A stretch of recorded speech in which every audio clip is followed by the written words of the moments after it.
because think of this. So our soul is not limited to anything. Hmm. So very often when people are, somebody has passed over and they're like, well, that person hasn't come to me yet. And I'll say, listen, okay, here's the thing. Keep talking to them, but talk to them from a soul to soul level because your souls are still connected. So it doesn't matter if you're still here and they're not. But if that person, let's say your grandfather passes over, now he's a 3-year-old kid in China, he still has the same soul, Right, right, So right. so he's connecting to you from when he was your grandfather. Hmm. Hmm. So even though you have reincarnated, let's say, and you've taken on this other form and you're wherever and you're doing whatever, your soul is still the Right, soul that's connected to many beings throughout all of their incarnations right. and can connect with you.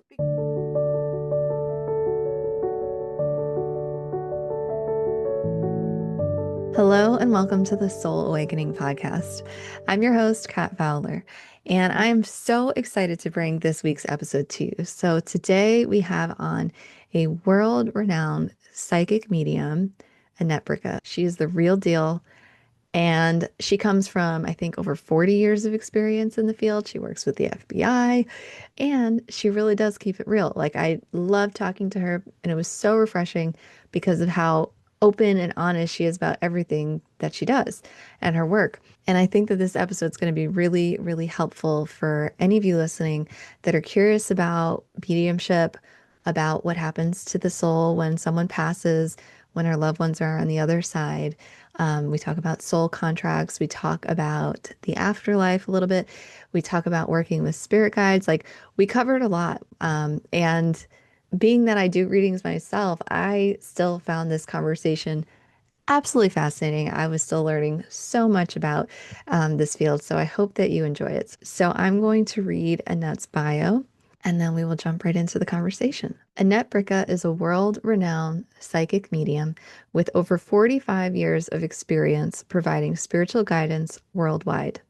Her extraordinary abilities emerged following a near-death experience at age 7 and were further awakened during a traumatic kidnapping at age 12. Throughout her career, Annette has assisted law enforcement in locating missing children and has conducted readings for thousands of clients, including teachers, parents, first responders, world leaders, royalty, sports stars, and celebrities.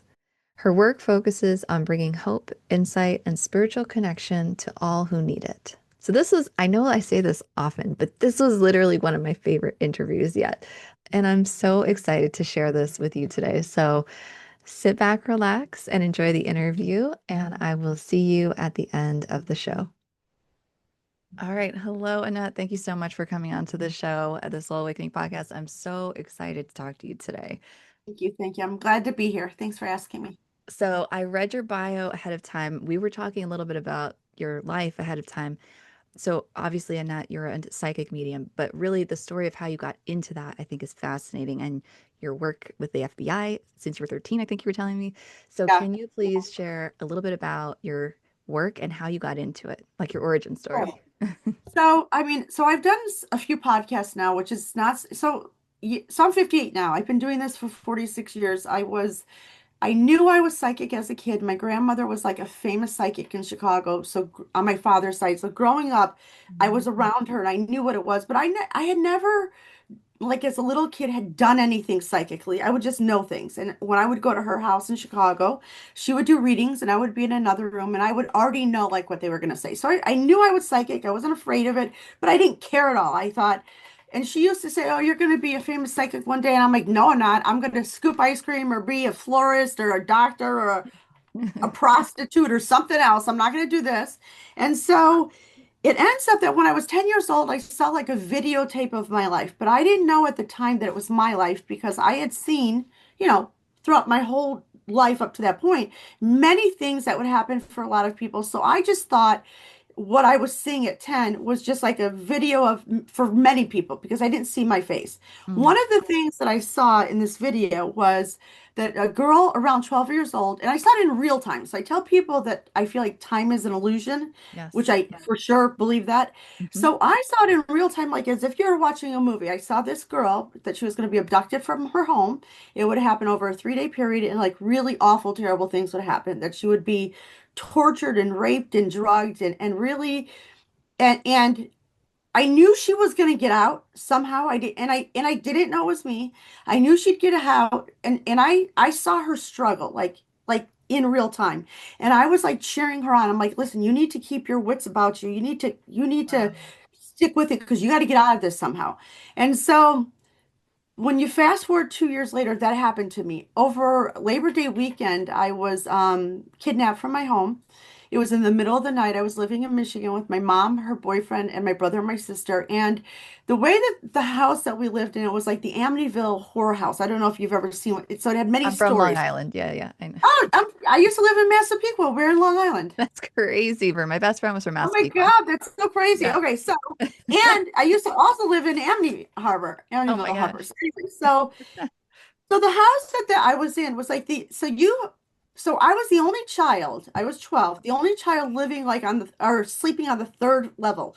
And there were a lot of people in my house. So in order to come into my house and kidnap me, you would have to know exactly where I was. And I was like the hardest one to find because my house is kind of a maze and it was weird. Like if you were going to just go in and snatch a kid, I would not have been the one to snatch because there were Hmm. three other kids on different levels that were much easier. So it Wow. ends up that I was kidnapped from my home. There was two guys that kidnapped me. They put duct tape on my mouth and my eyes. They put me in a car. They drove me. It ends up that it was 4 miles away, but I didn't know it. And then I kind of lost concept of time. I didn't, because of all these awful things that were happening to me. I was laying on like a crack mattress again, where they had the tape on my eyes and my mouth, and all of a sudden there was a Christian radio station on, like blasting. So they were having lots of parties and they were getting high and beating me up and I was, and I'm what I'm about to say. I'm not even saying this for like a dramatic effect. I'm saying it's like give you an idea of like how critically at this moment I was like as far as my health. So I was being raped and tortured by many people because they had just tons of people coming in and out. At one point, which ended up being the third day, but I didn't really because I didn't have a concept of time. I on this radio station, it said this Christian radio station said that if you believe in God, God will help you. Just ask God for help. And I thought, ha, you gotta freaking be yeah, hey God, I could use your help. I don't know what else you're doing, but you're God. You can help me. I need help. So all Hmm. of a sudden I got brave. I took the tape off my eyes and I saw that I was laying on like a crack mattress. And there was actually like there was a phone right next to the bed, like the mattress. Hmm. And I thought, What? I couldn't believe it. So I picked up the phone. I called my mom, and the FBI were at my house, and they said, "You've been gone for 3 days. You've been on the TV and the news." So it happened in 1979, and Oh in my God. 1979, they did not say your name on TV, and they didn't show your Mhm. face. Like nowadays, they do as a minor, Right, but they didn't then. right, right, right. But they said, there's this girl missing. We don't know. So when I called them, they said, "Look out the window. Try to tell us where you are." How many minutes did it take for them to drive you there? But I could hardly breathe, Right. and they No, said, right. by day three, if you're still alive, you're not going to be alive much longer. You have got to get yourself out of there. So I hung up the phone with them because I heard these bad guys coming back up the stairs. I put the tape back on my eyes. Then after a couple of minutes, they left, and I thought, all right, this is it. And then all of a sudden, which sounds crazy, all of a sudden I'm like, holy cow, I'm that girl in that video.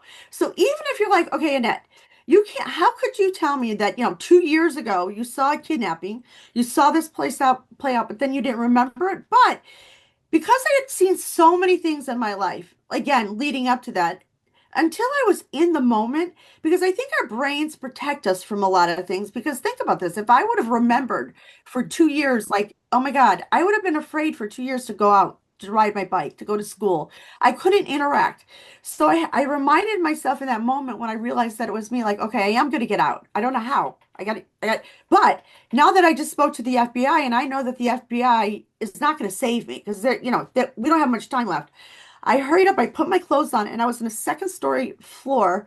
And I had seen when I took the tape off that the like the shears were billowing. So it was a window that was open with no screen. And I thought, all right, these two are not geniuses, my kidnappers. So first I have a phone right next to me, but because my eyes were Right. whatever. So I Right. jumped out of the second story window. I broke my foot. I hobbled over to the next door neighbor, which was like a 30-something-year-old guy who was underneath this Corvette working on it. So you could only see his feet. So I thought, oh my God, I got to get his attention. And I'm beat up and bloody. And all of a sudden I started crying. And he came out from underneath the car and he's like, "Oh my God, are you the girl that's been on TV?" And I said, "Yes." And we went to his house. We called the Mhm. 911, the police, the FBI, they came. And then the two guys were caught. So when I was telling the FBI agents, like I kind of knew that this was going to happen to me. And they said, "Well, how would you know?" And I told them, my grandmother and that I'm psychic or whatever. And they knew my grandmother. And they're like, "Oh, well, we actually have other missing child cases. Can you help us with those?" And at that time I was preparing for my own trial. And it was like very traumatic. And I said, "Well, I have never done anything psychically. I just know things." And they go, "Listen, we need all the help we can get. So if you can help us." And I thought, "All right, well, I will." So within that 6 month time when I was preparing for my own trial, I solved two missing child cases when I was 12. So Wow. I was getting paid from the FBI. I was just helping them. But I mean, here I was like preparing for my trial, helping them. And then it never stopped. So when the trial came, I did not have to be in the courtroom while I was they didn't with them and vice versa. So I didn't hear their testimony and they didn't hear mine because I was a minor. A year later, or a couple months after that, we moved in because I was living with my mom. Me, my brother, and my sister moved back to Chicago and lived with my father. And at this point, they were already in jail. I'm in Chicago and I'm still working with the police and the FBI, but now I'm doing it from Chicago. And they're taking me out of eighth grade classes. Like they would go to my school and my guidance counselor would take me out and I would go to a separate room and people in school thought they were my uncles. Okay. And it's crazy. So I would meet with these FBI agents. They give me a little bit of, there's no cell phones or anything when I'm 13. Right. They'd give me a little bit of information and then they would come back to me in a couple of days. And this is how we did this for like a very long time. And so, but after I moved in with my father when I was 13, I said, "Listen, how could this have happened to me?" Because again, like I said, they wouldn't know where to go. I said, Hmm. "How did this happen?" So my father didn't want to tell me, but he said, and I said, even though I'm kind of okay and I'm functioning and I'm going to school and I'm freaking working for the FBI for free and doing social studies classes and I'm a cheerleader and I'm doing normal stuff, but I don't have a normal life. Why did this happen? My father then showed me two New York Times articles so one of my kidnappers had escaped from a prison in Schenectady, New York, 7 months prior to coming and getting me. And while he was driving to Michigan to get me, so my mom one day was in a bar with her boyfriend and she made a $5 bet that if she lost, she would leave the door unlocked so they can come and kidnap me. And so when my father told me that, which I did not know, I did not know my mom's participation in this at all. It was like, okay, so this will sound crazy. It was like one of the best gifts that I could have ever had because my mom had a lot of problems. So I knew she was not stable, and my father was trying to get custody of us. But in 1979, it was very hard for a man to get custody. Hmm. So when I realized that my mom did this to me, I had like an emergency meeting with my brother and sister, who, by the way, so here I'm 13, my brother's 15, and my sister's a year younger. So I called this like emergency sibling meeting, and I'm like, "Okay, listen, she's behind it. She made a $5 bet. That's why it happened to me." And I said, "So this point on, I'm not going to ever have anything to do with her, but you two can, but you don't have to." We all agreed we weren't. So from that point on, we didn't have anything to do with my mom, and it helped me because I was able to just totally remove myself from like that child that doesn't have a mother. I just Hmm. like or why don't I have the right kind of mother? I just thought, okay, well she's got a screw loose. Obviously something's really wrong. And then I was able to go on with my life. So here I was, working for the police and the FBI, living with my father, living and my brother and sister. And then I graduated from high school and I thought, you know what? So everyone kind of knew what I was doing. I didn't want to do it. I wanted to just have a normal life. So I moved to California and I thought I'm going to just kind of, like I said, reinvent myself. But the problem was I already had a lot of celebrity clientele. Hmm. So here I thought I was a genius. I was going to move from Chicago to California, but then it was even bigger because then I did tons of celebrity readings and I didn't go to college. I didn't have any skills and I needed money and I was getting paid really, really well. So I thought, you know what? I'm going to do this like little psychic gig for a little while to make some money and then I'll stop doing it because I didn't really love it and I was still always working for the police and the FBI. It ends up then I started like hanging out with like famous musicians and actors and actors and after about 4 years in California, I lived in La Jolla. I thought, all right, you know what? what am I doing? I'm like going to parties, like, I'm going to the Oscars and the Emmys and I'm hanging out at their, I thought I'm going to get caught. These bad guys, whenever they get out of jail, are going to come and get me. So I said, all right, who do I think I am hanging out with celebrities? I need to be doing the opposite of that. So then I decided to move to New York. I got married and everything was fine for about 30 years. I did, TV and radio and all that. And I had this huge clientele, and that's how I made my money. And I had a daughter who was young.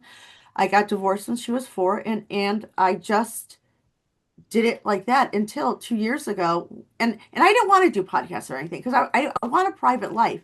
But then when I found out that this one guy lives not far from me, and one of my clients, so I don't know if you know who Suzanne Geisman is. Suzanne, so she was in the Navy. She was really highly decorated. She is a medium. She's got a podcast. So she was my client. She kept asking me to go on her podcast, and I kept saying no. So finally, after I found out that my kidnapper was out and he was looking for me, I thought, oh, no, no, I'm going to let the whole world know. So I agreed to go on her podcast, and that was when I first started telling everybody like 2 years ago. Um, and then it's morphed into now, many people, lots of people know. And but now I have this inconvenient love in my heart for him, Right. which is, it's good because it's made me a better person, but it's not extremely helpful when I'm trying to, do what I'm trying to do. So, like, even you had just recently found out that my husband passed away. So, my husband, Vinny, who was fabulous, he was 60 when he died. He died 2 months ago, and we didn't know he was going to die. When we first met 16 years ago, he knew I was a psychic, but he didn't want. He goes, "I'm never going to ask you for a reading. I don't care. I never want to know what's going to happen, but I do want to know how I'm going to die. I don't want to know when. I want to know how." So I told him. I guess I was showing off, 16 years ago. And I told him how he was going to die. When he started having symptoms recently, like in the last few months, he said he knew that something was happening, and he thought that this was probably it. And I go, "Well, why didn't you tell me?" And he goes, "Well, you're psychic." Yeah. I go, "I know, but I'm a little busy. I'm not thinking about you." And so when he died within a 2 week period, I mean, and so even though I didn't know it in the moment, once I heard from the doctors like what he had, I didn't even for a second think he'd make it. I just knew he would die. And even though the oncologists and everybody, they're like, no, no, this it's not a death sentence. And I thought, okay, I feel like I'm more of a doctor than you guys. So I just, whatever. And I just in that 2 weeks, I mean, we had a great 2 weeks. So he transferred to two hospitals. He was in ICU and then hospice, but like I spent the night every night for 14 days in the hospital. And it was like we were on a date every night and we would talk and have all these conversations. And, Mm-hmm. I used to say, like years ago, I used to say, I should write down like some important stuff in case you die, like your passwords, like where the hot water heater is, like that. And he's like, you're never gonna have to worry about that. Oh. I should have done it. You do need to know those things. Um, Right. Oh. and one of the crazy things that I just have to mention is when Vinny was dying, right before he died, I said, "How am I going to do this without you? Like, how am I going to?" Because he's really, really a fabulous person. Like I always say that I'm an acquired taste. People either like me or hate me. A lot of times they hate me before they like me. But Vinny was like the kind of guy everyone loved. I had a 60th birthday party for him last year, and like 200 people were there. It was like a wedding. Like everyone loved him. And so when I said, "How am I going to do this without you?" He goes, "Well, I'm gonna give you my heart." And so somebody had sent me. So my jeweler made this heart with the V because part of his heart was dying. So they put the V in the right part of the heart. But then my girlfriend sent me, who is a big psychic and medium, she sent me a heart through the mail. And she goes, "Oh, Vinny told me to get you something. I don't know if this is your taste, if you like it, not this one, a different one." She goes, and it was a heart. And I said, "Oh my God, that's what Vinny said he would give me." But one of the things that Vinny said right before he passed, he goes, when I die, I'm now going to be your spirit guide." I go, "Oh no, no, you're not." I go, "I need my career." I go, okay, Vinny, I don't know what you think is going to happen just because I go, okay. And so I've named my spirit guide David since I was a kid. I had no idea. He kept appearing to me when I was a kid, like actually would show up in my room. My sister Mm-hmm. would see him. He Mm-hmm. looked like Abraham Lincoln. And I was like, "I don't want to even be bothered with you." And my grandmother's like, "That's your spirit guide. Name him." I'm like, "Listen, I don't even care to name him." I'm like, I'll let you know if I need anything. I'm good. I'm a kid. I want to be a kid. So I Mm-hmm. named him David, not because it was so spiritual. I named him David because my next door neighbor, some idiot kid, was David. And I thought, you know what? You're David now. Okay, so that's my spirit guide, David. And so when Vinny, right before he died, he goes, I'm going to become your spirit guide. I go, oh no.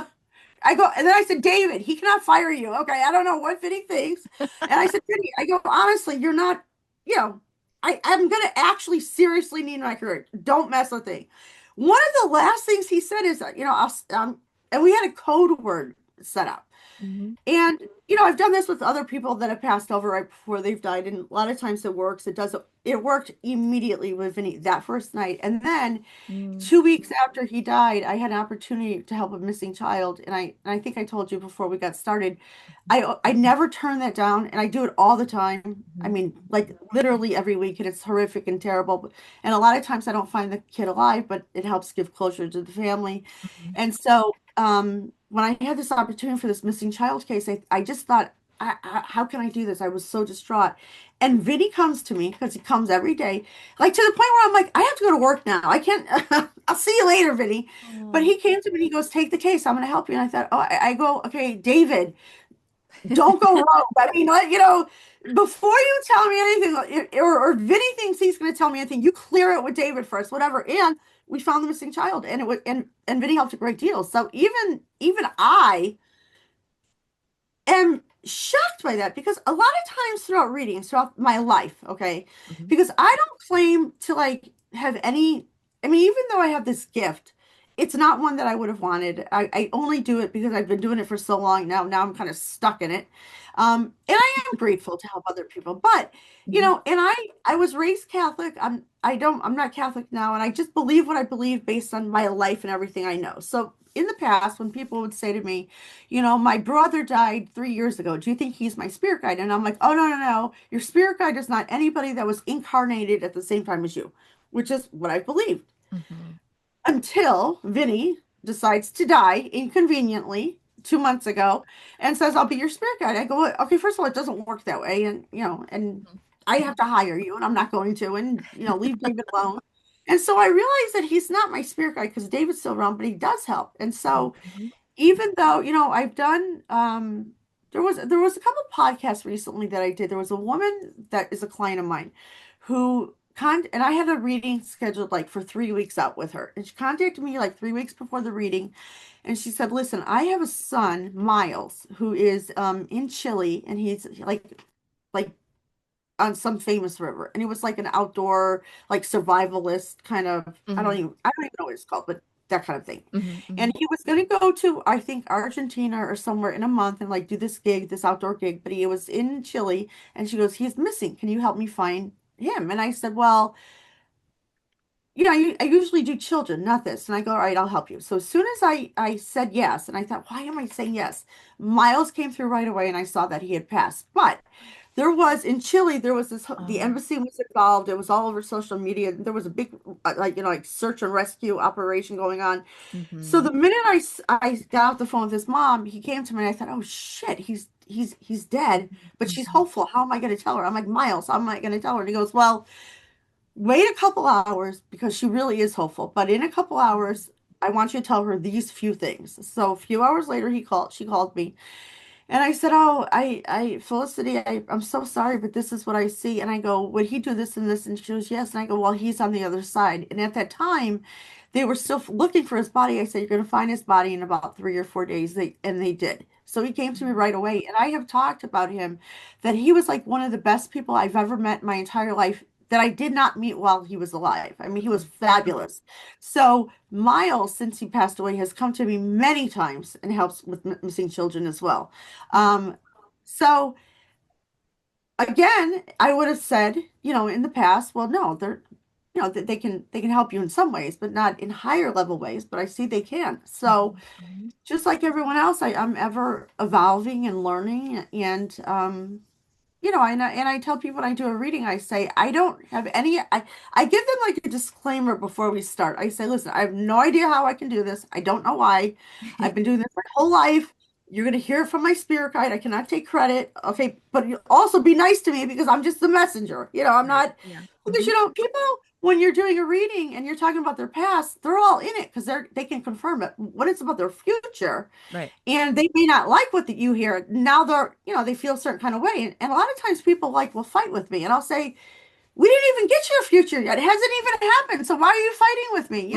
Let's get there. And I'll say, well, just, you're learning this information so that you can help process it so you can have the best life you can. Hmm. So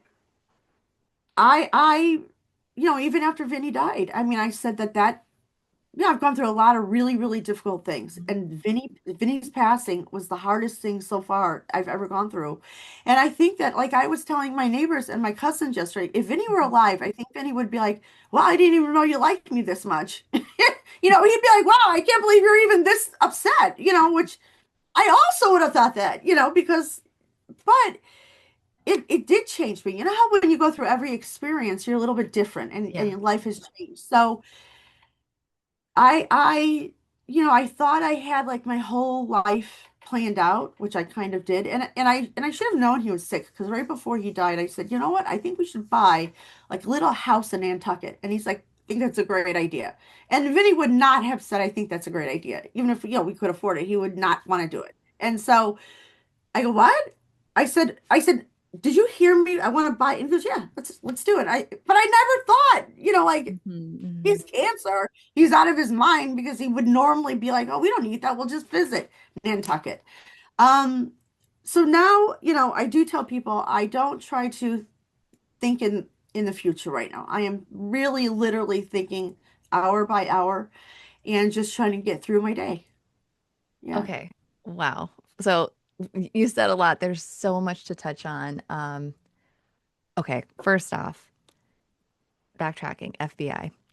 I think it's amazing because I think people don't, there's so many skeptics out there with the work that you do, the work that I do, just any Yeah. kind of Yeah. psychic work. Yeah. And for them to actually hear, no, they hire people like you. They hire Yeah. people to Well, do this they work. don't hire, I don't get paid for it, but Okay. yeah, and the thing is, so here's what I say, because I actually had, so what I'm about to say is a true story, but I'm going to leave some of the names out because it's like an active case right now. Okay. So I never help a family, let's say, for a missing child unless if one of three things happen. Either the family contacts me, like the mother, father, not like the third cousin that they don't know. Okay, Mhm, like the mhm. mother, father, the police, or the FBI. I don't just like hear about a missing person Right. and then like involve myself. I Right. have to be contacted. Okay, so I was contacted by a family member, but it was not the mother or father, and this was a couple months ago. And this was happening in Washington. And it's an active case right now where there's a young boy who has autism who's been missing for months. When this family contacted me, and I said, "Well, I'll help, but there's some ground rules here. I need, because this is not like a magic trick. It's not like me doing a reading. I go into like a meditation, and I do it a little differently when I do than I do a reading, because it's so time sensitive and so important that I have to make sure I like triple, quadruple check. So I was asking the family questions, and I was only really talking at the time to one of the major family members. Then they kind of turned on me and they thought like I was like it was devil work. And I said, okay, first of all, you guys contacted me, okay? Mhm. I'm minding my own business, like watching Dateline and eating Fritos. I did not contact you, okay? You have had everybody helping you for the last 6 weeks and you cannot find your son. If I were you, okay, and this is free. If I were you, who cares what you think I am? Use me. And I said to them, I said, I'm not even offended. I said, my neighbor thinks worse than that of me. I don't even give a shit. I don't care. That's fine. But if I can help you, wouldn't you? And unless if I was willing to like say like this like mantra, which was like insane. Like I even thought I was being punked after a while, but I knew it was a true case because I knew it was going on. And I said, listen to me. I'm gonna help you guys if you want help, but I have a process and I'm not trying to convince you of anything because all we care about is finding your son. I do this work because I never forget what it was like being that 12-year-old girl, even though I knew after I heard that stupid Christian radio station saying, if you believe in God, God will help you. So even though I knew I'd get out of it, but I had no idea how. I mean, I really only to the last minute was I able to escape. Hmm. But Hmm. I remember the moment I got off the phone with the FBI, realizing like, okay, they do know that I'm gone, but they can never help me in time. So I have to get myself. How am I going to do this? And I was like, David, okay, I know I kept not even wanting didn't want to know you for years, but I need help. Come to me. And he did, and that's when he helped me with the window and he showed me how to do it and all of that. Um, but so that's why I do it. I do the work because I know what it's like to not feel hopeful, to feel like, you're in the hands of bad guys and it drives me crazy that in this day and age that it still happens to the degree that it does. I mean, it's so I have dedicated myself to, helping as many people as I can. And then I do readings also. Um, and I think that even now, like when I'm going through this really difficult time in my life, because I was even considering like, all right, I'm gonna stop this. I'm 58. I've been doing it a long time. Maybe I'll just give myself a year or two and I don't know, who knows, do bake cupcakes. I mean, which I'm not would not make cupcakes, but whatever. Yeah. Yeah.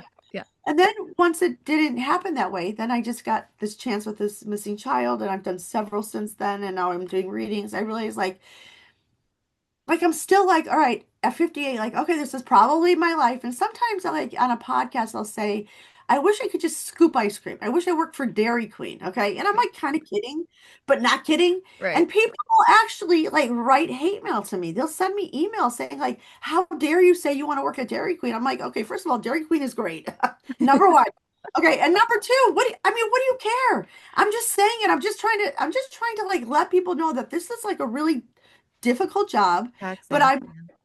but I'm willing to just, self-sacrifice my own life to help people. And some people don't even that's not even enough for them.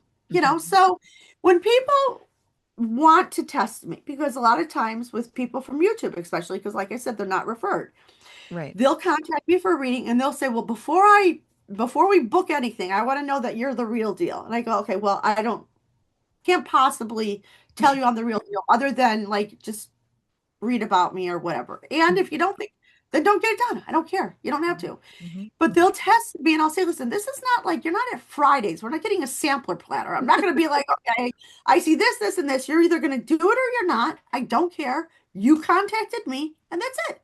And so, yeah, yeah. Okay. Okay. So if you can just talk a little bit about your process as a medium when it comes to doing a reading. I think you were saying you kind of work mainly with your spirit guides, how that information comes to you psychically in what ways. And then you were saying that it's like a little bit of a different process with a missing child case. So what's the process like there for So you? when so when I do a reading, let's say like a one-on-one reading with somebody. So I used to do years ago, it used to be all like in person. It wasn't a Mhm. lot of remote readings. So here I lived in Massapequa, Long Island. So back then, a lot of famous clients would come to my house and I lived on a dead end street. And I had this daughter who was in elementary school and she would like go to school and open her mouth and tell everybody who came to our house. And I'd say, Emily, you cannot do this. This has to be private. And like even at one point she told like her guidance counselor that like my mom talks to dead people and the school called me. I had to go to school. I thought, oh, Child Protection Services is going to get involved. And they're like, what do you do for a living? And I told them and they're like, oh wow, that's crazy. And she got home. I'm like, Emily, keep your mouth shut, okay? And you cannot tell anybody who my clients are. So we get through that period and then I start doing remote readings. Before I do a reading with anybody, I don't know anything about them. I do a silent meditation with that person on the phone, 2 or 3 minutes, both of us. And I tell them what to say. I do it. I just lie the phone down and I pick it up and then I just start talking. But what's notable is when I do a reading, I do it in the dark with my eyes shut in a really uncomfortable chair facing the wall. So years ago, when people would come to Massapequa, let's say, and I would have like a famous client, I would be in my office in the pitch dark, okay, and I would be sitting on like a really old rustic, like practically like a nail sticking through it. Like it had to Aren't be they the worst. called something? Isn't that called something like a mediumship cabin or what is Well, that called? it's called messed up. That's what it's called. It's called that I have to sit up, why can't I sit like in a nice, like velvet tufted, Normal. Yeah. yeah, right, right. Your But I desk. have to sit in like a freaking iron egg crate or whatever. So I would have to sit. facing the wall, my eyes are shut, my client would be behind me in the dark, and that's how I've done it my whole life. So Okay. a Okay. lot of times when I do it over the phone, people will want to do Zoom, and I go, it's not, it's dark, it's not conducive, it's not the way I do it. I do my So readings without visual either. yeah, Same. right, right. Yeah, I'm well, like my you're eyes are probably, closed. Yeah. yeah, yeah, but I'm in the dark doing this whole thing. So and then I just start talking, and then that's the reading. But when I do a missing child, I go into the same idea, except I'm not with my client, and I'm in a dark room, and I just meditate for about an hour, and I say to David, listen to me. And I'm like, I'm pleading with him. I'm like, okay, I don't know what you're doing. I need your help, and we need to get this accurate because sometimes when you're doing your reading and you're looking for confirmation, and they're like, well, okay, I kind of understand. I don't really understand it. And we're Hmm. like, well, it's in the future. Let me know. Whatever. Hmm. Hmm. But because this is so important, because like the location's important, the person who kidnapped the person, it's all important. So I go through this intense process that I make David show me everything. And then I take like a 20-minute break, and then I make him show me from the beginning. And then it's almost like if you have a telescope and I'll zoom in. So he'll give me like the idea of like what the area, because a lot of times people don't live even in the same country. So I did a reading recently for somebody in another country, and the country was not like, it wasn't France. It wasn't something like I could Hmm. figure. It Hmm. was like nothing I've ever seen. So it was hard to even grasp like how to even Right. explain where this child was. So Right. so I make David like almost like with a telescope. I'm like, all right, zoom in. I need to be able to see. So it takes a long time, hours to do. And then Hmm. I just right before I'm about to like give the information over, I say to David, any last changes, anything, and this has to, and if you don't know, tell me you don't know. And he'll say, nope, and I'm always scared. And then I, give the information, and it works. So, So, so it's not like astral projection. Like you're not like astrally projecting yourself to the place. It's more like you're well, getting no, I am. So, information. so it's a combination of all of it. So to Okay. answer your question, like, so sometimes my spirit guide will just show me things. Sometimes Hmm. I'll be present. Like I'll feel like I'm hovering over. Right. Sometimes I'll say, all right, zoom in like with your telescope. Hmm. And Hmm. sometimes I can get it. But then sometimes if that's not enough, I'll go there and I'll hover. Hmm. Sometimes, so it's listen, I'm greedy. I use every sense and every Yeah. piece of help I can get. I'm not just like one and done. I'm like, however you want to give me the information, I'll take it. So it's a little of everything. Right. The thing is that I just know that I can trust it. So that's the difference. A lot of times when I do readings with people, they'll say to me, "What's my spirit guide's name?" And how do I develop a relationship? And I say, "All right, well, I have this unusual situation that my spirit guide came to me. I didn't even want my spirit guide to come to me. Then my grandmother said, name him because on Earth we name dogs and Right. Yeah. everything. So name it. So I again couldn't be bothered naming him David. I'm pretty sure he's something more spiritual than David, but I didn't give a Hmm. shit at 12. I'm just like, Hmm. you're David, okay? And then, so when I tell people how to do it, but they don't trust, and I say, here's how you develop your relationship. Because I believe that their spirit guides are here to help us in this lifetime in everything that we need. Hmm. But when we were spiritual beings before we incarnated, and we told our spiritual buddy, hey, listen, I'm going to go back in to learn for my soul's evolution, and they're like, that you're crazy. That's stupid. And they say, well, I'll hang back, I'll help you, but you forget about it. Now you're born, you don't realize, you don't remember you have this agreement. So I say to people, you have to call your spirit guide in and say, all right, listen, and like kind of like set the ground rules like you would with a neighbor. If you had a neighbor who every single morning wanted to bring you coffee and sit in your kitchen for a half hour, maybe you don't want to do that every day. And you'd be like, all right, listen, this is nice and all neighborly, but I don't want to do this every day. Hmm. So I, in the very beginning, said to David, all right, here's what we're going to do. When I need you, I'm going to call on you, and then you'll just help me and tell me whatever I need. And that's kind of how we started it.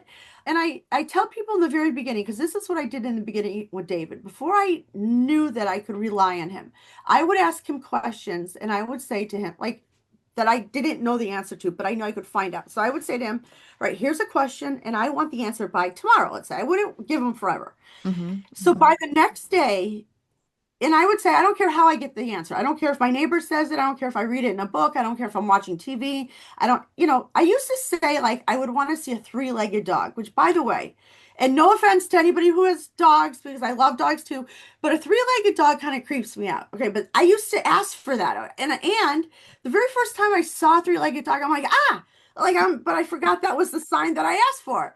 So I used to play this game with my spirit guide so that I could rely on it. And then it just got to the point where whenever I would ask for something, he would give me the answer, and then I knew it. So I tell people, if you do that in your own life and you could trust it, you can have that relationship also to help you in your own life. Um, but I tell people all the time, every time I do a reading, I say, listen, it is David. It's not me. I cannot find my car keys. I'm just like everybody else. I don't know, Right, right. my own issues, but he comes through. So let me ask you with the times that we're in now, and also you do work that is really heavy. Like, the cases that you're working on, it's heavy. Like even as a Yes, reader myself, sometimes yes, they'll show me things almost more in cartoon form, or they won't show me certain things because they know it would be too much. And so, but you kind of that's your work. And so I'm yeah, just wondering, so if a listener's hearing this, they want to contact their spirit guide, knowing what I know about energy and you too, what you know about energy, there's all sorts of energies out there. It's not yes, just the nice love and yes, light spirit guide. So how do they know yes. that they're working with their spirit guide and they're not being deceived? Well, here's just my practice, but I Mhm. tell people all the time just to ask that the white light of the Holy Spirit is around you and within you, that when you deal with your spirit guide, you're doing it for your highest, best interest and anyone else that's involved. So don't ask your spirit guide to have your neighbor get divorced from his wife because you want to get with him, because that's not going to work. It's got to be for everyone's higher good. And I Right. believe that if you do that, so if you really and you also say to your spirit guide, like let's say you're asking about things in your own life, I say be prepared, because sometimes we pray a lot of times for things and it doesn't happen. We're like, where's God? Where's whomever? And I say, well, maybe you're not supposed to have that. Just because you're praying that you're going to be, a ballerina, you're probably, if you're 78, okay, and you haven't been a ballerina, you're probably not going to be one. Quit Mhm. asking for that. So Mhm. I Mhm. believe that if you're open-minded to the idea that we don't always know what we think we know, like we think we know what we want, but the universe really has a plan for us. And Mhm. Mhm. if we feel like it's coming from a good place and we're coming from a good place, I believe that you can be protected. Now, is that always 100% accurate? No, because sometimes people will report to me like, energies have come through or things that felt scary, and I then always say, are you kind of in survival mode? Because think of this, Mhm. if your Mhm. life is scary anyways, and Mhm. you're not living like a really balanced life, it's really hard to be an open channel for then just for pure energy to come in, because you're always like you're white knuckling, you're scared to death, and you Mhm. believe in the boogeyman and all of that. So I said it's not impossible, but it's just much harder because you're kind Mhm. of inviting everybody in. It's like having a dinner party, but not inviting any jerk offs, like saying, okay, I want to be very careful. I'm going to only invite the 10 people that I really like, that I know are not going to cause problems. Mhm. Mhm. You're a little mindful. So I tell people, and again, when I'm doing a reading for people, when they ask me that question, based on if I think they could handle it, and not that I'm like the judge and jury of who can handle, but Right, right, I right. either say, listen, why don't we just kind of get your life in order a little bit, because then you'll be frustrated. Now you're going to hate your spirit guide because they're not going to really help you. You got Right. to get out of survival mode, which doesn't mean you're not going through a hard time, because just like I said, like I am going through a very hard time right now, but I Mhm. can still do the work because I'm not in survival mode. I mean, I was Mhm. many, many years ago. Um, but even that ended fast. Like even the trauma from my kidnapping. I Mhm. I I don't want to say I got over it really quickly, because you never get over it, because there's always triggers, and it Mhm. drives me crazy. But I just feel like the universe like had it in store for me, knew what I had to do, and was like, okay, we're gonna get her started. Okay, so she thinks she's gonna ride her bike, and I'm gonna say Andy Gibb, who I'm sure you don't know who he is because you're way younger than me. So he was like a pop star, like when I was like 12, I would listen to Andy Gibb records all the time. So I Okay. thought I was just gonna be a normal kid, but the universe had something else in store for me. So I never really, even though I had like this terrible mom, who tried to sell me for $5, and then I got kidnapped, and now I'm helping the police and all of this. I just, I guess I just realized like, and I never questioned anything. And I had a near-death experience when I was like, young, when I was like 8. Okay. And that changed my entire life. So my spirit guide kept coming to me. Then I had a near-death experience. My spirit guide still kept coming to me. But what the near-death experience showed me, and it was kind of like a typical near-death experience where, you're passing over and then you're told, nope, it's not your time. Hmm. And at the time, so again, I think I was like 7 or 8, not exactly sure how old, but around that age. I don't even know what I would say home felt like because I had like a really dysfunctional home. So when Hmm. I was, hoping to pass, when I was on the other side of my near-death experience, I was like, oh, this is fat. I want to stay here. And I was like told, and I was like being scooted back, and I'm like, they were telling me, no, you have too much work to do. And I'm like, I'm just riding my bike and listening to Andy Gibb. I really have nothing to do. I'm good. I can stay. And then I had to come back, and then so that changed my whole complete, because then I knew that there was more to life than this, I guess, even Hmm. at a young age. And I didn't even try to I wasn't telling my friends and stuff because they would think I was crazy, but like my family knew what had happened. And so then I didn't question things because I have a lot of people now who are like, let's say, accountants, and they're in their 50s, and they'll say, I feel like I'm gifted. I've been gifted my whole life, so I'm gonna retire from accounting, and now I want to be a psychic. But how am I going to be a psychic at 56 years old because nobody knows me like that? And I'm like, okay, you got a dilemma. I don't know. Don't even know what to tell you because you're right. Because you have to now kind of like convince all these people that you have this gift that don't think you do or didn't know you did. I said, me, on the other hand, I didn't even want it. It Yeah. chose me, and I just did it since I was a kid. So there was no like trying to convince anybody. So, So let me I let me ask you, did. with your gifts, there's mixed opinions on this within the realm of psychics and mediums. Is it always on? Is it something that when you're in public in the grocery store, the coffee shop, that you're like, oh my God, I have a message to give you? Or you're like, no, it's Well, I like work never, time or not? never, ever, ever give anyone a message ever. Okay. So let's say I'm in a coffee shop and I Hmm. get things on somebody. Hmm. First of all, what I've told David since I was a kid was, do not tell me something about, the girl at CVS or my next door neighbor or the guy in DMV line. I don't want to know about anyone's life unless if they're asking for a reading or they're coming to me. Mm. So but even though I say that, I do see things. So let's say I'm at a restaurant and the waitress comes up and I see that she's going through a really difficult time. I never, ever, ever say, oh, don't worry, Hmm. it's going to work out. I don't insert myself because the other thing that I've learned is that when I do a reading, I ask people if there's anything they don't want to know before we get started. And 99.9% of the time, every single client's like, nope, tell me everything. And I say, okay, well, the only thing I won't tell you is when you're going to die. I tell every reading I say that. That's like my little spiel in the beginning. And I say that because my spirit guide won't even tell me. Now, he'll tell me about illnesses, he'll tell me about other people's passing, but he won't tell me yours. Kat, when I tell you every single reading that that person still asks me, well, when am I going to die? And I said, I told you 20 minutes ago, I'm not going to tell you. The And they're one like, no, no, on. no. Yeah, they're like, no, no, no, I can handle it. Okay. Mhm. I still don't tell them because I don't see it. But then they'll be the same person that 3 weeks later will write me and they'll complain about something that I said in the future that is not even close to as devastating as they're passing, and they'll fight with me, and I'll say, why are we fighting? Because it didn't even happen yet. But when it does, Mhm. contact me so you can apologize to me because this is kind of crazy. So Yeah. I don't insert myself. I don't tell anybody anything that, because if you're not prepared to hear it, if you Hmm. don't want to know, Correct. Yeah. I early on Yeah. when I was a kid, I would I made a mistake once. Was doing a reading for a really famous person like that everybody knows, and this person, and I had been doing readings for years for this person, and it all went well. And this Mhm. person said, listen, I don't have a lot of time, and I just want to know two things, and they were work related. I told him the two things, but he was still like on the phone. And even though he was acting like he was in a hurry, I thought, well, all right, maybe he wants to know more. So I said something that he, was not about what he wanted to know. Mhm.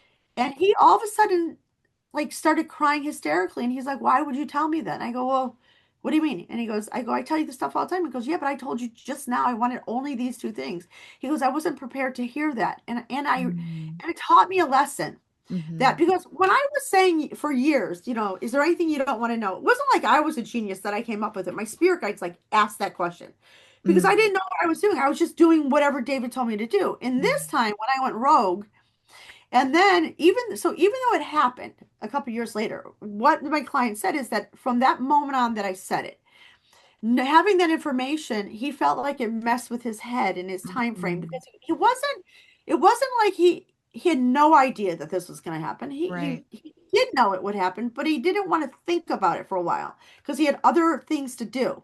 So that's why and it wasn't so devastating that what I told him, it was manageable, but he just didn't want to know at that time. So I really, it was a lesson learned that I'm not gonna, because I'm not looking to impress anyone. I'm not looking to, tell my neighbor, who, by the way, my actual neighbor next door to me doesn't know what I do for a living, and thinks that I don't have a job. And when Vinny was alive, he used to make like sarcastic comments to me like, "Women work." And he thinks like I live in the lap of luxury, which we do not live in a mansion. Okay, I do not live in the lap of luxury, and I work and make my own money. He's like, "Wow, you're really fortunate. You're married to Vinny." And I would say to Vinny, "I think he thinks you're like buying me all this stuff. I don't work." And he's like, "Well, what do you care?" I go, "Well, I want to put him in his place, but I don't. So I don't. I just keep it quiet. Like even when I go to a party, I don't. If somebody says, "What do you do for a living?" I recently told somebody at a party, like in the last 6 months, that I was an airline stewardess. But what I said, okay, which I could never be an airline stewardess, I said, and it was somebody that was older than me. Okay, so you probably are too young to know. There used to be a airlines called TWA. Okay, I know. it's Yeah. no longer in business. Okay, so when the guy said to me at the party, "Oh, who," and he kind of must have known I was just lying. He goes, "Well, who do you work for?" I go, "TWA." I didn't even because I wasn't thinking. He goes, "TWA's been out of business for a long time." I'm like, "Oh shit." What do you really do? I go, "Okay, well, if you didn't believe that, you're never going to believe this." And then I told him, but so I don't even, because I want to be like everyone else. I want to just go to a party or do normal things. And I don't want, to tell everybody every single thing that's about to happen around the bend. That's so funny. Same as you, I say I'm in wellness or I'm a teacher. I don't, because people, Oh, I you think, dare? Oh, that's good. You're smart. Yeah. because people otherwise they close off or they get really like, I just feel like, I'm not going to do this. Like, I'm not, Yeah, that's good. Yeah. I don't think I could say teacher because I don't think people would believe that I would even be a teacher. So but I have to make up something better because you're right. Because or else they think it's like an open invitation to just hit you with question after question after question. yeah. I mean, so I do teach courses. That's why I say it. So it is somewhat like accurate, but it's Yeah, not yeah, the full thing. yeah, But yeah. so this is something I want to ask you about just loved ones that have crossed. Um, so I've always wondered this. So when someone crosses and they're usually like, someone's dad, someone's mom, someone that they really loved, like, and you were saying how you've realized they kind of function as a spirit guide somewhat. They're around them, they're helping them, they're seeing their whole process. They could be with someone for like 30 years and still be there.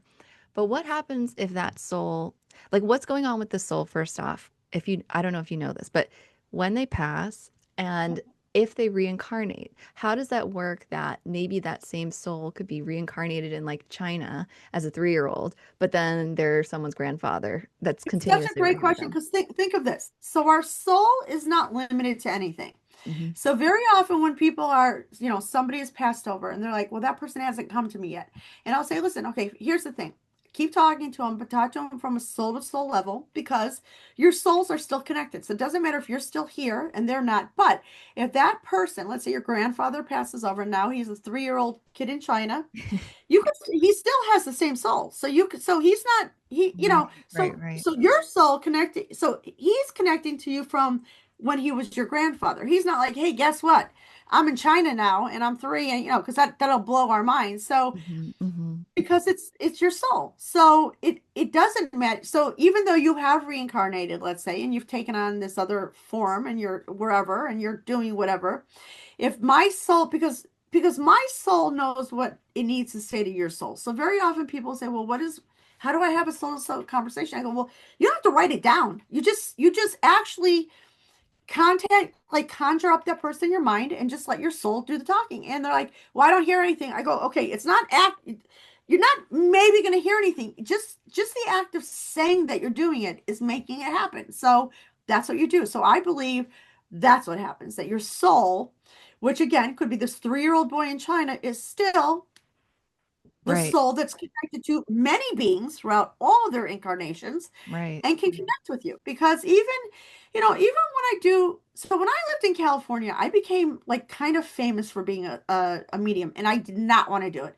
I was afraid of it. I did not want to do it. And because what would happen is I would do a reading for somebody and their loved one would come through, and I would tell them things I could not possibly know. And in the moment is all great. Until 3 days later, they would contact me and they'd be like, all right, yep. So you described like the purple wallpaper with elephants on it that my husband grew up in. But did he have any other messages for me? And I would tell people all the time, listen, here's the thing about when somebody comes through. We don't know who will and what they're going to say, but they don't tell you the meaning of life. They're not really supposed to help you like that. They just want you to know that they're still around. Hmm. So the only reason to even have a reading with me, let's say, is for you if you, let's say, are really in deep grief and you just feel like your loved one is in nowhere land, and that's really hard to take. Hmm. Having a mediumship reading is helpful because you're like, okay, wait, all right, that person could not possibly know that. So it gives me confirmation that their soul is out there. But when then people would ask for, tons and tons and tons of more information that, we don't always get, I was like, okay, I'm retired as a medium. I mean, I'm not, I still do it, but I don't love to do it because even though I'll explain to people, all right, we don't know who's going to come through, what they'll say, and they're like, no, I get it. That's okay. That's fine.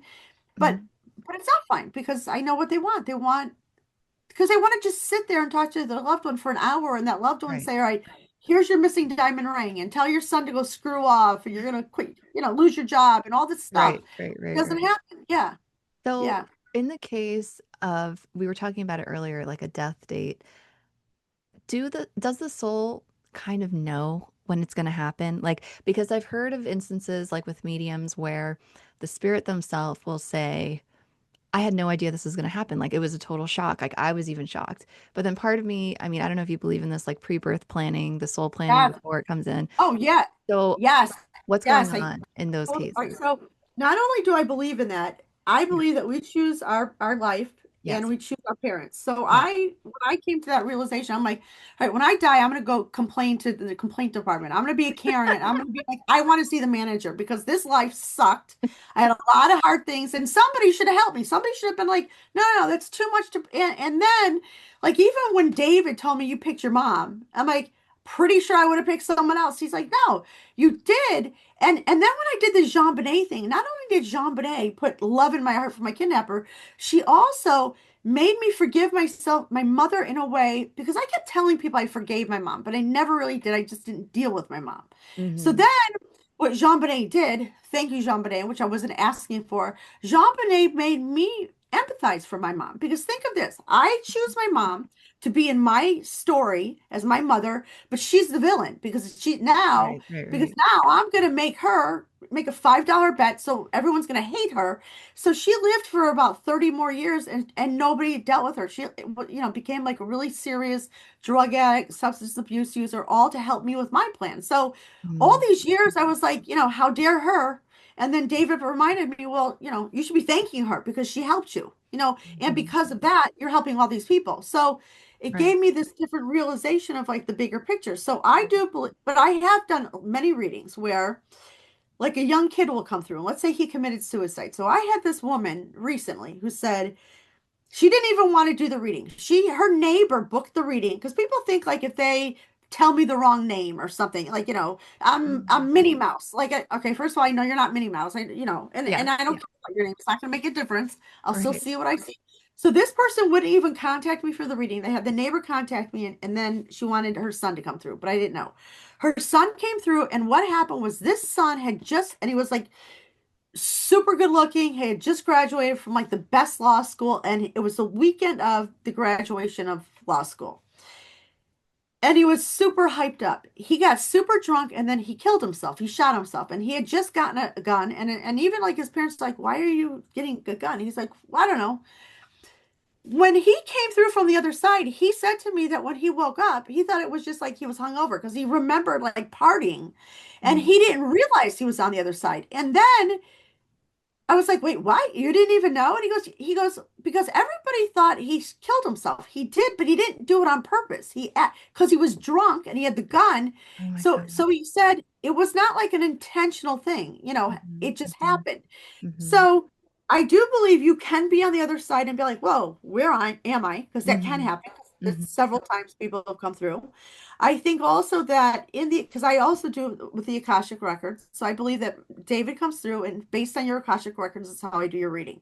One of the things that I never see in your Akashic records is suicide, and I think the reason why it's never shown is because that's always a choice, even though I don't advise it.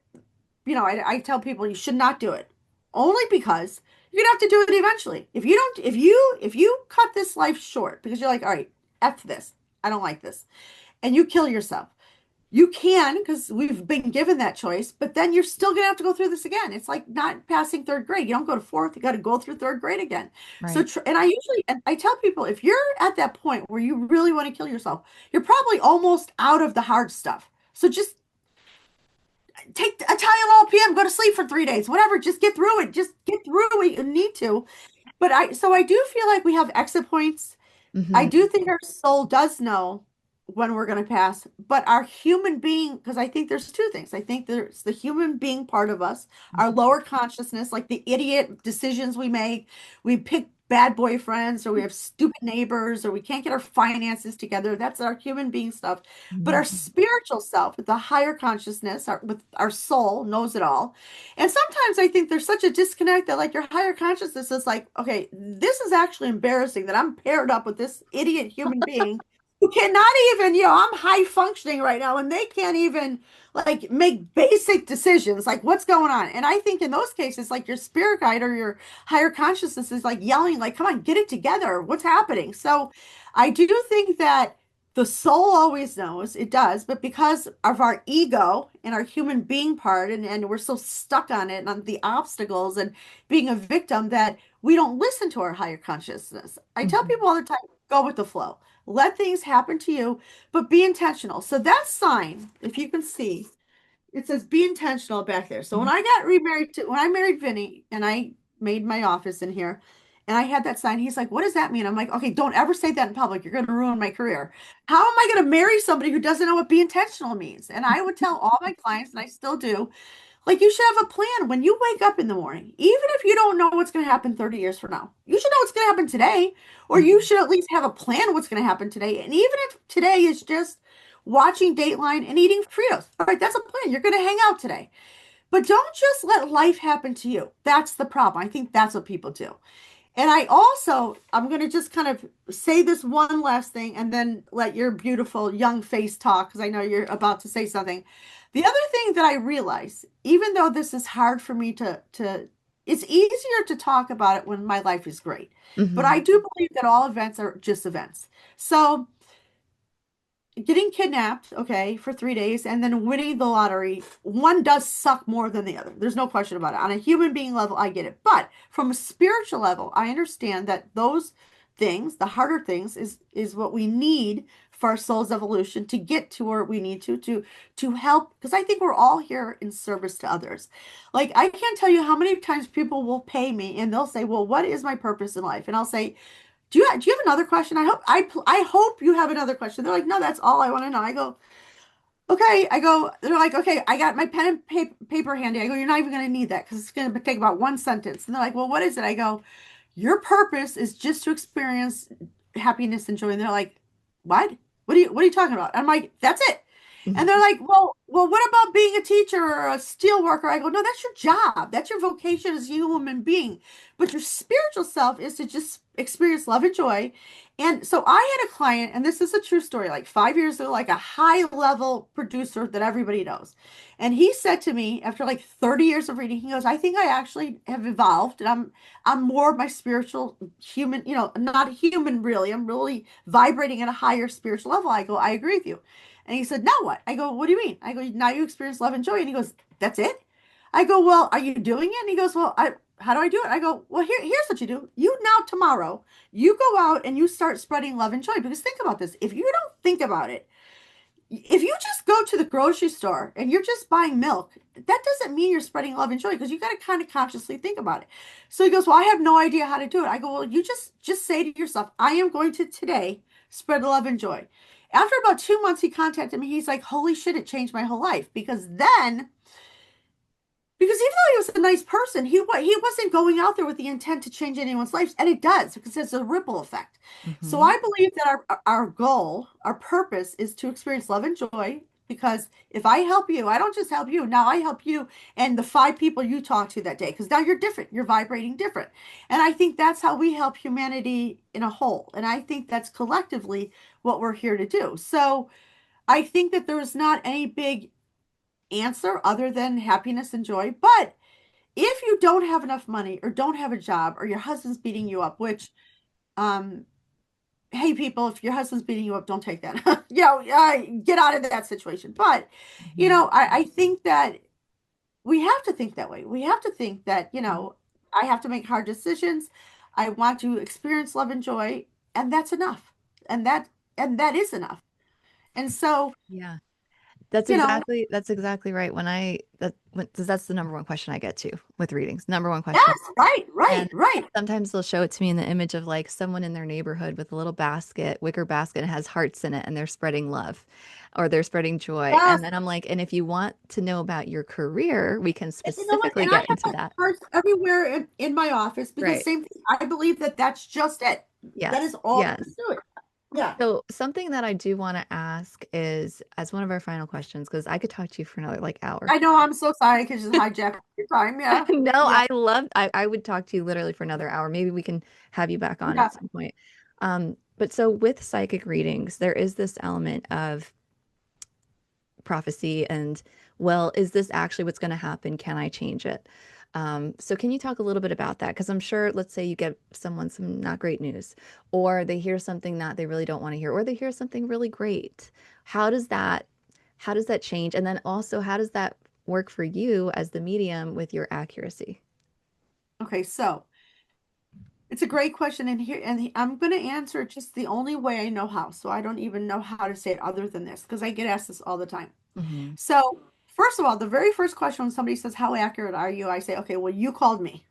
Okay, I don't advertise, Right. you called me because somebody you know and like referred you.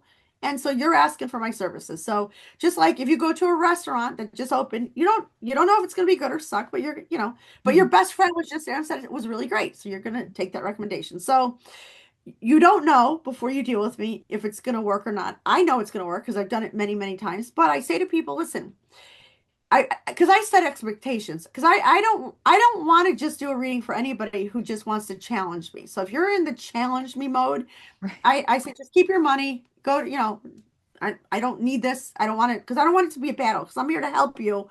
And I have a lot of other things I could be doing. I don't want to, Hmm. so I do believe everybody has free will, but here is what I believe. I believe that we have a lot less than we think of. And when people panic, because they do, they're like, oh my God, I don't have free will. And I go, you do, but because of your free will, you're the one that's actually effing up your own life, okay? Because of all your free will, you can't make an actual decision. You broke up with one guy because he treated you poorly, but now you have a new boyfriend who's just the same or worse because you're not using your head. You're not getting out of this pattern. So we do have free will. But I believe that what is in the Akashic records, with the exception of like suicide or whatever, is going to happen almost no matter what, with the exception of. So I believe you can go to the fourth level of the Akashic records, the quantum field level, where there are the living Akashic records, where you could actually change the outcome. Now, I know I'm going to be so sorry I just said this because I do help some people with this if they're not in survival mode. And what I say to them is so here's a reason why you would do that. Because I would say mostly whatever you're supposed to go through, you're supposed to go through for your soul's evolution, and you need to. So if you're constantly fighting with your neighbor or your best friend or your sister-in-law, who cares? You have to make a decision after a while what you'll take and what you won't. But if something is really, really challenging that you're going through in your life and you've been doing it for many, many years and you can't get past it, and again, I don't say this to everybody. I say there's a thing that you can do. You can go into the Akashic Records on the fourth level, the quantum field, and do like a mantra for 40 days, three times a day. And I believe that it alters the outcome, but in this lifetime, because And so I had a woman yesterday who was getting divorced, and she's like, "All right, I want to do that fourth level thing because I just want him to be gone." I go, "No, no, no, we don't do that. You can't do that because what you have to realize is that you're getting divorced, and you have to set boundaries. You don't have to talk to him. You don't have to tell Mhm. him how you spend your money. You don't have to answer to him. But we don't want to just knock on the Akasha record door and be like, let me in. I'm going to go change my records. They're going to be like, who are you? You're not doing that. Well, So, they wouldn't let you. It just right, wouldn't. exactly. So, Yeah. right. So people are so frustrated by that because they think that they could do that. So I do think that there is free will. We do have it. I think mostly it changes our time frame. I don't believe it changes the outcome, Yes. actually. 100%. Yeah. 100%. I always say that. I always say, like, this is what they're saying. It's really Yes. about alignment. And they're saying Yes. maybe 6 months, but it could be three, it could be nine. It could be, Right. it's really Because up it's to up to you. you. It's up to Mhm. you. It's up to you. Mhm. Because a lot of times I'll tell somebody you're going to get divorced, and they'll hang up with me, and they'll be like, "I love my husband. I'm never going to divorce him." I'm like, "Okay, I'm not even. I'm sure you do. I'm not trying to even. I'm not. You're a divorce attorney. I'm not making money from this. I don't Right. care. Right. But you hang up with me, and you're so set on that you're not going to get divorced. Now you're overdoing it. You're like making his favorite dinner every night. You lost 10 pounds. But if you were just acting organically and you weren't, that wasn't in your mind, it would just play out the way it's supposed to. So Hmm. that's why I tell people, I am really careful. Is there things you don't want to know? And, a lot of people, because they don't even think about it, I say, listen, if you know there are things you want to know, but other things that would disturb you that you're not even thinking of, let's not get into them because we're going to talk for a half hour. You're 71 years old. We're not going to get through everything that's happened in 71 years. So let's get through what you want for now. We can always talk again, but just do what you need to help yourself now. And also, people, I say to people, because people used to try to treat me like their therapist and constantly call me. I say, listen, I'm not Dr. Phil, and I don't want your copay, and I don't even want to do this. All right, Yes. because you had the same problems that you had 18 months ago because you're not making any decisions. I can't live your life. You Mm. have to go out there and just start. If you don't like the way your life is, change it. Hmm. Hmm. That's what I believe strongly. Yeah. I love what you were just saying. And also with the Akashic Records, I always compare it to like Harry Potter, the Room of Requirement. Things will open when they need to, and only the things that are needed will get there. And the clients that are Yes. ready and have that emotional and Yes. spiritual Yes. maturity to get the healing, it will Yes. happen, but it's Right. not often Right. from that higher level. And it's only Yes. when it's necessary. Like I couldn't force it. It Yes. just, it wouldn't. So that's Yeah. just Right. how it Right. works Right. for It anyone all has hearing to this and they're be like, aligned. Yeah. yeah, Yeah. so if they're like, okay, well, I'm gonna, it's like, it's not, that's not how it works. Like, you have to get yourself to a place where you're ready, and then it's the divine timing, and then it'll happen. Yes. Yes. Um, Yeah. so the last thing I want to touch on, because you kind of brought this up a little bit with like divorce, things like that, is soul contracts. Does that come up in your readings? And what are your, because I All know the some time. people are like, oh, you can't change them. Some people are like, yeah, you absolutely can change them. How do you see that within your work? Well, here's what I believe is soul. I believe there's soul like my mom. I chose Hmm. my mom by Right. which again, I absolutely am going to be a Karen and complain when I'm not here any longer. Okay. So, Yeah. however, so even though I had this soul contract, and think about this, and again, when I think about how bad I feel for my mom, because not only did she agree to take on this villain role, but then I turn on her and I get my brother and sister, so we never ever spoke to her again. She had this terrible, terrible life, but she signed up for it because she wanted to help me. Hmm. But so even though we had that soul contract and she did her part and I did my part, but then I broke off the relationship. So I believe that we can alter a soul contract, but we can't end it. So if you're supposed to marry some real jerk off, let's say you do, but you also are supposed to get divorced, let's say. So you're supposed to go through the experience to learn for your soul's perfection. I had somebody the other day who said, well, I saw a psychic and she was $5 and she told me I can't get divorced because my soul contract. I go, okay, don't pay anybody $5 anymore on the street that just, grabs at your sleeve and tells you, I want to tell you a few things, Right. and please give me $5. I said, don't do that again. I said, but use your common sense because when a relationship is ready to come to an end, it doesn't matter who it is, your best friend, your mother, your husband, you know when it's ready. You know when you're ready for it. So that's the difference with the soul contract. I don't think it means that you totally take the person completely out of your experience, but you don't have to keep reliving that part. You've done what you needed to. You've learned from that person or not, or learned bad things for whatever.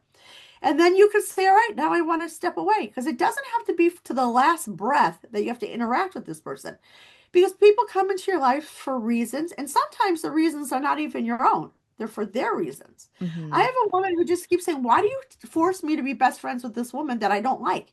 I go, out. It's not me. I'm not the one going to Fridays every Friday night with her. You are. She goes, well, that's because you told me. I go, no, I just told you guys that you were going to be best friends in this life. Doesn't mean it has to be forever. And if you're getting sick and tired of her, then step away. She goes, oh, I have permission. And I thought, you got to be. I go. I'm not granting permission. It's not like you get to break up with him. Use your head. But I think a lot of people are in such survival mode and are so scared of make any decision. And I feel a lot of times like the more knowledge they have, the less capable they feel. Like I have so many people that ask me about Donald Trump. I mean, all the time. And I say, okay, I can't even discuss this. We can't talk about Donald Trump. Hmm. Um, and but they're like, well, should I move to another country? I go, well, were you going to move to another country? And they're like, no. I go, well, then why are you? Why would you? That doesn't, you don't even need me or my crystal ball that I do not have. You don't need that. Just make a decision. So I think that people can get really, really confused easily. Yeah. I do feel though that some of the best readings are when you're working with someone that is intuitive and basically it's not that we're giving them any kind of permission slip, but it's like just confirmation from a stranger and that's all they needed, Yes, yes, yes, and they yes. just It needed is. that Yes, like but yes, also, I was thinking about this with what you were saying with soul contracts. It kind of reminds me, it's like I've seen lots of practitioners online being like, well, if you want to, you just visualize, rip up the contract, that's not. And I'm like, but if there's karma left over that isn't finished, you can't do that. You think you can. And it's like, it's all a magic, imaginary fabrication, but you need to live out that karma. The soul lesson needs to be learned. And then that's when it just yes, dissolves. It's yes, done. yes, yes, yes. And and again, people, 95% of the time when people use the word karma with me, I always am about to say, you don't even know the definition, not even using it the right way. Hmm. Karma is not really about like, oh, that bitch is gonna get hers. It's really about self-realization. It's about you. It's about you kind of like, I had somebody recently who said, I did a podcast like a week ago, and it was a live podcast, so people were asking questions, and somebody said that they're not dying, but they think like they're going through their life review. And I go, well, we are the ones that judge ourselves when, you do have a life review. It's not like a panel. It's not like, like America's Got Talent or whatever. Simon Cowell's not judging you. It's Right. it's yourself that's like, holy cow, I can't believe I did those things. How I'm ashamed of myself. I'm embarrassed. I could have done this a little bit better. You learn from it, those sort of things. So when you talk about soul contracts and them just being ripped up and the karma, it's really about yourself. If you got to that point where, and think about it, if you did, you wouldn't even be thinking about, well, can I just rip up the soul contract? Because then Right. you wouldn't even be thinking about that. You'd just be like, Exactly. yeah. So if that's even a question, you're not there. Yeah. And this is Yeah. something Yeah. coming through that's totally separate, but I know you said you were raised Roman Catholic, so was I. But I'm curious as a medium, your belief around heaven, hell, purgatory, and the afterworld and what you've seen. Well, I can only tell. I mean, I've done a lot of it, and I don't want to say it's ever changing because it's not. I mean, one of the recent things was it was surprising that Vinny could help me, with my spirit guide. You Hmm. know, that seems even nuts right now when I think about it. It's like crazy. However, I don't believe that there's like a traditional heaven and hell because I think like hell could be here. This could be hell. Like hell is your state of mind. Hell is your perception. So, and when somebody passes, they're not on a cloud in the sky. They're like maybe, 4 feet in front of me, just vibrating very high. They're Right. right there. So I don't believe in like the traditional sense of heaven and hell. Now, purgatory, like, can we be in between? I have dealt with people who have crossed over who are like very wounded still Hmm. or need to heal and Hmm. and and sometimes they're not like the people that you would think like really really like horrific offenders of anything. They've just because we all can take or tolerate different things. We all have a different threshold.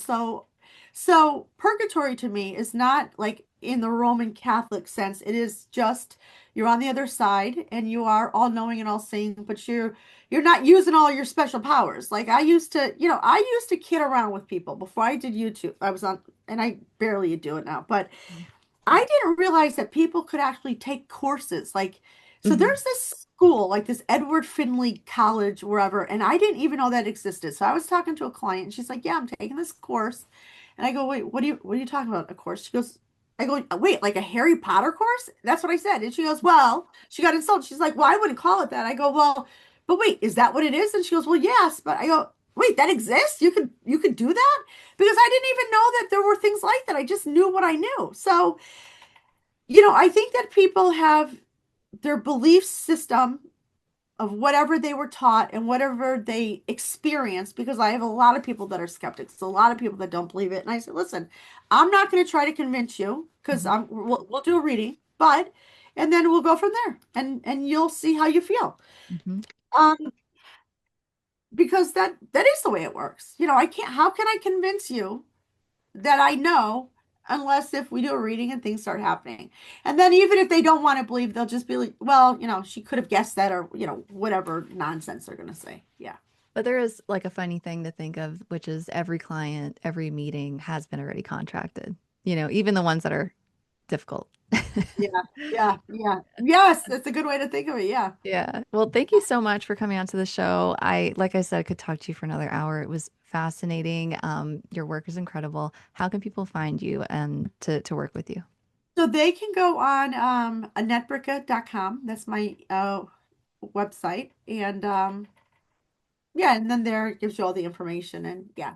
And let me ask, what would be your ideal client? Like, who do you think is best suited to find you for work? Like, what are they going through? And Anybody who doesn't feel hopeful, mm, because I feel like we all are going to go through different things in our life that are really, really awful. I don't think that there's a worse thing to go through than not feeling hopeful. Like, mhm. not like you could have a really hard time, but you just know that, like, all right, this is going to pass and I'll just get through it. But imagine you don't have hope. Right. How then there's no starting point. You can't even start because you don't even just so that is my favorite person. The person who's like, you can tell me anything because I won't believe it because my life sucks and I just want to die. And I'm like, oh, let's go. Well, I can't wait. Because I know that by the time we get off, because I will see things that I could not have seen, and Right. I could be your cheerleader for a half hour. So and I say to them, but once we're done and I'm done being your cheerleader, and in a day or two, when you are not feeling hopeful, remind yourself of what we talked about, or text me for a second or whatever, and let's get you back to where you're not vibrating very low. But you have to get re-engaged in your life. You have to, again, make hard decisions and decide, how do I want to live my life? What's important? I love that. I feel like that's such a good last takeaway for anyone listening because, like, we can have all of these abilities and these gifts, but really you have to take the action. Otherwise, what's the point? It doesn't matter. Yeah, yeah. And Well, even me, I'm faced with that right now. And that's why I say one hour at a time, not one day at a time, because I nothing against people if you're in AA. I'm not. That's why I stopped saying that. But and I'm okay with not knowing everything for right now. I'm just, mm. dealing with what I'm dealing with and just going through what I have to go through. Has Yeah. anything ever hit you as a surprise, or have you kind of already had the inkling it was going to happen Well, within so your own life? I mean, yeah, Vinny dying was right. was so I did at one point, like really early on, know like this was it. Even when his oncologist said, well, he's not going to die. And I actually knew, after like the first hour that he was going to. But when he first went to the emergency room that You didn't. night, I didn't, because it wasn't even on my, wasn't thinking about it, wasn't on my radar. When Hmm. I was told within an hour what he had, it knocked. I mean, even thinking about it now, it brings me back. I actually remember I said, David, you don't tell me this, and he's like, well, you shouldn't know this. You had to know this how you had to. And that was part of my real big dilemma, was that I was so caught off guard because but I realized that if I had known, if when Vinny Right. felt the symptoms, I would have been acting different. I would have been like, okay, I'm not going to work now. Now let's just go climb Right. Yosemite Mountain. Let's smell the roses. Let's stare into each other's eyes. It would have gotten weird and creepy because, I wouldn't have been able to just, so Yeah. everything does have to happen the way it's supposed to. And And even like us, we're supposed to be surprised. I Yes. mean, the same Yeah. thing for you. You must be surprised at things also, right? Yeah, I feel like there's moments in my life where I'll just share a personal thing. I've been single for 3 years, no dates. And anytime I try to get information on who this man is that I'm going to meet and marry to, blank, blank, blank, blank. And only my psychic friends have been able to give me little bits and pieces. Right. But I'm Well, do like, you think it's why? because if you know, you're going to try to like if Right. I told you you're going to meet him at Trader Joe's, you're going to go to Trader Joe's every day. Every day You're right now. hanging out in the friggin' parking lot, like buying one thing at a time because you're going Right. to try to create that from to happen. Yeah. Right. Right. Yeah. Right. Yeah. So funny. Well, thank you. Thank you. Thank you. This was You're welcome. fabulous. Yeah, Thank you. my pleasure. And thank you. And I appreciate I know we were going to do it before and then everything kind of happened, so I appreciate the opportunity Oh, today. of course. Of course. So, thank you so much for listening to this week's episode. I hope that you enjoyed the conversation. I literally could have talked to her for another hour, but I try to keep the podcast within the 75-minute range. So, I loved learning all about her life and just her work. And so I hope that you got something really good out of the episode. So if you enjoyed this week's episode, make sure to subscribe to the Soul Awakening podcast. When you subscribe, you'll be notified of our new interviews and episodes that release weekly. You can find all the episodes online at catfowler.com/soul awakening podcast. You can find them on Spotify and Apple, and also you can watch them on YouTube now. And you can also watch the videos on Spotify as well, and anywhere else that podcasts are found. And please don't forget to leave a review or a comment wherever you are, because it really helps with the show. And I love hearing your experience listening to each guest. So if you love the information that you heard today and it sparks something in you, feel free to share this with your friends and your family as well. I'm your host, Kat Fowler, and thank you again for listening. And I'm wishing you lots of peace, lots of love, and lots of joy for this upcoming week ahead. And I will see you on the next episode.